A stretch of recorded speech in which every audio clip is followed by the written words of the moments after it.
예, 9위와 10위입니다. 민영배 복당 검토에 나선 이재명 대표. 예. 검수완박, 꼼수 탈당 논란을 빚었던 민영배 의원을 복당시켜야 된다는 민주당 내부의 공식 제안이 나왔습니다. 그런데 지금 민영배 의원은 아직 복당이 정식으로 이루어지지 않았는데 복당이 된 듯 민주당 의원들과 함께하고 있습니다. 뭐라고 했어요? 간접적으로 복당 신청이 됐었다고. 생각해보세요. 제가 왜 민주당에 다시 돌아갈 생각을 어떻게 했어요? 저는 완벽하게 민주당 정체성을 그런 사람입니다.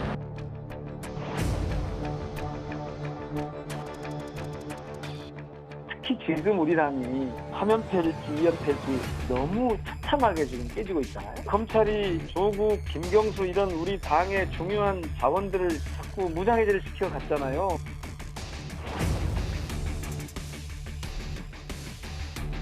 정경심 교수의 살해는 윤석열 정부의 법치가 얼마나 옹졸한 감정포리용 수단으로 쓰이고 있는지를 잘 보여줍니다. 이명박 전 대통령에 대한 형 집행정지 결정과 비교해보면 더욱 그러합니다. 저 복당 논란이 있는 민영배 의원이요.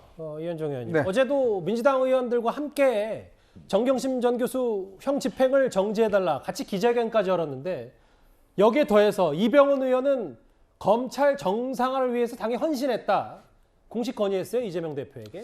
뭐 민영배 의원은 이미 오래전부터 한 몸으로 움직이고 있습니다. 예. 그러니까 본인이 뭐 무소속이라고 뭐 하지만 계속 함께 민주당 의원들과 함께 공유하고 있고요. 그러니까 이게 민영배 의원이 지금 지역구가 광주지 않습니까? 이제 그렇다 보니까 이게 결국은 지금 무소속인가 하고 이 저 당에 들어가는 거하고는 천지 차이죠. 왜냐하면 이제 광주 같은 경우는 당에서 공천하는 게 워낙 중요하니까 특히 이 민영배 의원은 이 7인의 즉 이 이재명 대표의 핵심 측근 그룹의 일원입니다. 이제 그렇다 보니 이재명 대표 입장에서 보면 좀 이 본인이 적극적으로 입당을 하기 위한 여러 가지 뭐 숙제가 남아 있는 거죠. 예. 그런데 이게 좀 문제가 있습니다. 왜냐하면 민주당 당헌에 따르면요, 이 탈당한 사람은 1년 안에 복당할 수 없게 돼 있어요. 자진 탈당했거든요. 그 또 하나는 지금 현재 헌법재판소에서 이 탈당이 위장 탈당인지 아니면 본인의 결정의 탈당인지에 대한 이 사실 자체 굉장히 중요한 논쟁거리입니다. 예. 그러니까 만약에 1년 안에 바로 이렇게 복당을 시켜버리면 위장 탈당한 거 맞네? 라는 이제 의미로 해석될 수가 있는 거거든요. 그렇기 때문에 조금 신중하셔야 될 것 같습니다. 이게 뭐 이 당무위원회 의견을 거치면 그냥 바로 할 수는 있겠지만 만약에 지금 상황에서 입당을 해버리면 예전에 박홍근 원내대표 그런 얘기 한 적이 있어요. 우리 다 계획이 마련돼 있다. 했을 때 바로 민영배 의원 탈당이 이루어졌거든요. 예. 그리고 본인이 지금 이 복당을 해버리면 결국은 이 반대 측에서는 보십시오. 이게 지금 검수완박법 통과시키기 위해서 무소속인으로 위장에 탈당해서 한 게 아닙니까라는 논리에 상당히 근거를 줄 수가 있기 때문에 신중하셔야 될 것 같습니다. 뭐 헌법재판소는 중요하니까 그렇다 치고 뭐 요즘 각 당들 당원 당규 잘 바꾸니까요. 뭐 그렇죠. 뭐 알아서 바꾸면 하겠죠. 뭐. 네, 장현주 변호사님 이런 부분 같아요. 그러니까 뭐 이재명 대표가 지금 이재명 대표 체제가 됐기 때문에 대표가 결단하면 할 수 있지만 최근에 민영배 의원의 복당 여부를 두고도 민주당 일부 의원들은 반대했거든요. 이게 검수완박의 이 비판적 목소리 취지에 또 반하는 거 아니냐. 어떻게 받아들이십니까? 사실 이병헌 의원이 저렇게 공식적으로 제안했다 이 얘기는요. 이병헌 의원의 지금 현재 좀 당직 상태를 살펴봐야 될 것 같습니다. 예. 이병헌 의원은 지금 현재 광주시당 위원장이거든요. 그렇기 때문에 어떤 시당 위원장의 자격에서 이제 광주의 어떤 정치력을 제고하고 민주당 의원 숫자 이런 부분들을 고려해서 아마도 이제 당무위에서 정식으로 좀 얘기를 한 것 같고요. 저게 뭐 개인적인 의견이다라고 보기보다는 당 차원 전체 당과 시당과의 사이 이런 부분까지도 고려한 얘기였던 것으로 보입니다. 그렇지만 일단 당 내에서는 지금 전혀 검토되고 있거나 뭐 결정되거나 결론이 난 것은 전혀 없고요. 예. 이재명 대표도 원론적으로 일단 검토해보겠다라는 입장인 것이고 아직은 내부적으로 절차를 밟아가거나 하는 것은 전혀 없습니다. 말씀해 주신 대로 당규상 1년 내에는 복당이 안 되는 것이고 예외 규정이 있긴 있지만 원래 이렇게 복잡한 상황일수록 원칙으로 돌아가는 것이 또 맞을 예. 때가 있거든요. 그렇다면 1년 후에 정식적으로 절차를 밟아서 복당하는 것도 어떻겠냐라는 얘기들도 많이 나오고 있습니다. 이재명 대표의 과거 발언을 통해서 민영배 무소속 의원을 어떻게 생각하는지 한번 듣고 올까요?